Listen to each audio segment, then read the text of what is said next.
A big part of the book is to try to figure out how you bring out the best and the worst in a religion.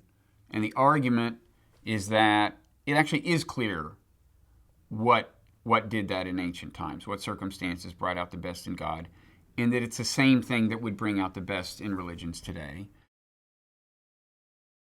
To some people, the term evolution means progressive change. It doesn't intrinsically mean that, but a lot of people think that. And there is something like that in the development of God, I think. It's erratic. But I do think, on balance, there's a kind of moral growth in the Abrahamic God. And the reason is this. By my lights, what brings out the best in any God is if his or her people see themselves as in a non-zero-sum relationship with other peoples. In other words, they think they have something to gain through collaboration with them or through peaceful coexistence with them. That inclines them to decide that their God wants them to get along with these people. This, I maintain, you can see in the Bible, and it accounts for the really, nice parts of the Bible where God's being, nice. So if non-zero-sumness, these kind of win-win situations bring out the best in God, and if it's also the case, as I believe it is, that on balance through human history, this web of non-zero-sumness has grown so that more and more we face non-zero-sum situations with people all around the world. And you would expect that on balance, religion adapts to that through the moral growth of God. I think it was the context of the evolution of the Christian church after Jesus that gave us these doctrines of a love that transcends ethnic bounds.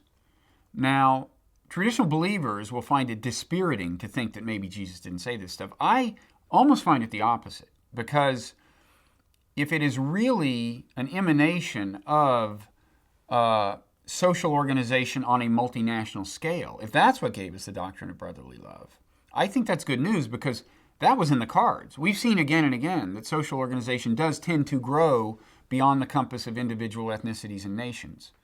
So if religions naturally respond to that by generating doctrines of trans-ethnic tolerance and even love, that's good. Although science makes us appropriately skeptical, I think, of these claims to special revelation in these religions, and I don't buy them. And the story I tell in the book does not credit the claims of special revelation.